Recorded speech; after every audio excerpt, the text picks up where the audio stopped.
भारत की manufacturing industry इस समय चीन से लेकर अमेरिका तक सबको डरा रही है, क्योंकि भारत की तरफ जिस तरीके से कंपनियां देख रही हैं, उसके बाद तो मानो हड़कंप मचा है। कश्मकश कह लिए जश्न के अंदर पाकिस्तान पर क्या गुजर रही है, पाकिस्तान की हकीकत क्या है, बेड़ा किस तरह से गर्क हो चुका है। शर्म होती है कोई, वो क्या कहते हैं ख्वाजा आसिफ साहब, कोई शर्म होती, कोई हया होती है। रीजन में वो हेजमनी क्रिएट कर सकता है और इंडिया ही यहाँ पे एक ऐसी कंट्री है, ऐसा पावर है जो कि चाइना की टक्कर पे खड़ा हो सकता है। भारत जो है वो दुनिया की चौथी बड़ी इकोनॉमी है और वो ये कह रहे हैं कि हमने जापान को पीछे छोड़ दिया। और आंकड़े सामने आ गए जिसमें एक बार फिर भारत ने बाजी मारी है। भारत एक बार फिर जीडीपी के लिहाज से दुनिया में उभरती हुई इकोनॉमी में सबसे ऊपर है।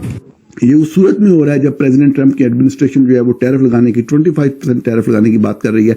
एप्पल के सीईओ को कह रही है कि आप भारत में प्रोड्यूस ही ना करें, मैन्युफैक्चरिंग ही आप अमेरिका के अंदर लेके आए। वो मामला ज्यादा चल रहा है और आपके सामने भारत जो है वो दुनिया का नंबर 1 एक्सपोर्टर बन गया आईफोन के हवाले से जो अमेरिका में आ रहे हैं। इंडिया जापान को पीछे छोड़कर जापान को दुनिया की चौथी बड़ी मैशत बन गई है, लेकिन ये वो हकीकतें हैं कि हमारा पानी बंद पड़ा हुआ है। भारत न केवल आर्म्स एक्सपोर्ट्स में चाइना से आगे चला गया है, जी हाँ, आर्म्स एक्सपोर्ट्स में, जिसकी कभी किसी ने कल्पना नहीं की थी। इसी को लेके तो पूरी दुनिया चिंतित हो रही है भाई। That is something very interesting in our sense कि पाकिस्तान को अब मैसेजिंग की जा रही। और वो कह रहे हैं जी ये हुकूमत जो है ये बहुत बड़े मुआशी बहरान की तरफ धकेल रही है मुल्क को। ये पाकिस्तान उन कंट्रीज में आता है जहां पर के फूड शॉर्टेज है, फूड क्राइसिस है। हम लाते हैं टॉक शोज और अनलिमिटेड एंटरटेनमेंट सिर्फ यूट्यूब पर। अगर आपने अभी तक हमारा चैनल सब्सक्राइब नहीं किया तो अभी सब्सक्राइब करें और बेल आइकॉन को क्लिक करके हमारी लेटेस्ट वीडियोस के बारे में अपडेट जानें।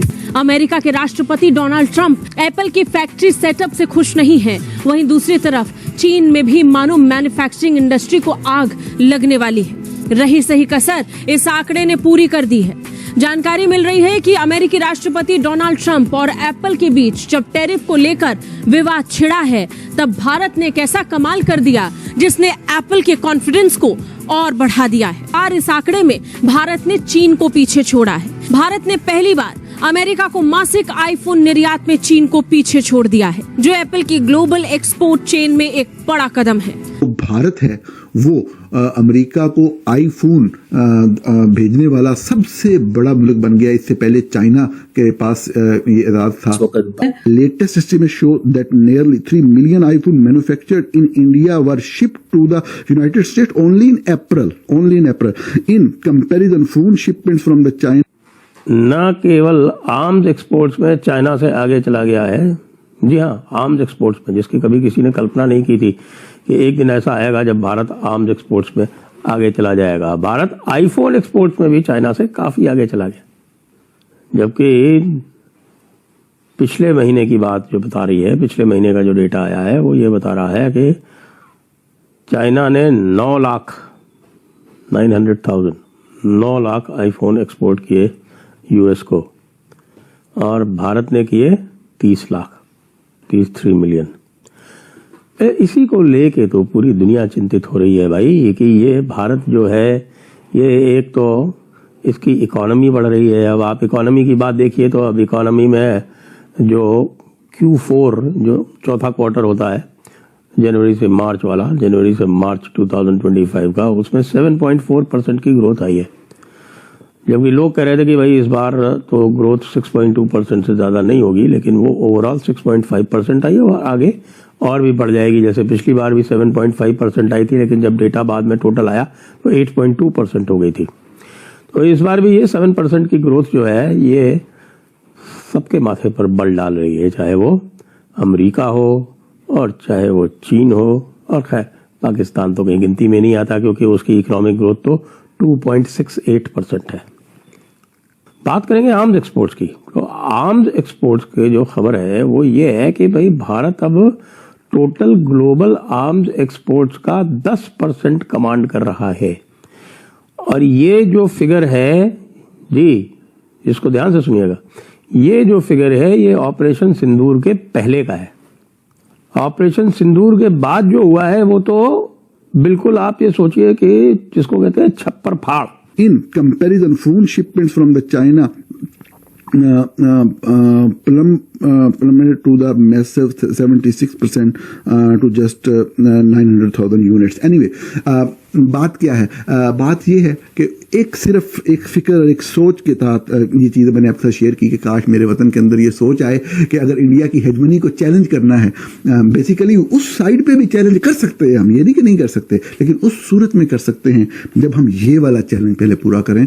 उस साइड पे कंसेप्ट ही नहीं है करने का। इतनी बड़ी इकोनॉमी के साथ अगर 2 दिन भी वो आगे चले और आप ये सीज फायर वाली बातें बीच में ना लेके आए। पाकिस्तान उन कंट्रीज में आता है जहां पर के फूड शॉर्टेज है, फूड क्राइसिस है, और मैं इसमें बिल्कुल नहीं पढ़ूंगी कि कोई कहे कि जी वो तो भारत में भी है, जी वो तो बांग्लादेश में भी है, जी वो तो इधर है उधर है। बहुत से अभी पाकिस्तानी जो है वो ना सिर्फ ये कि कमेंट सेक्शन में आके बात करना शुरू कर देंगे, बल्कि कई ऐसे होंगे जो कि मुझे व्हाट्सएप पर भी मैसेज करके बुरा भला सुनाने वाले हैं।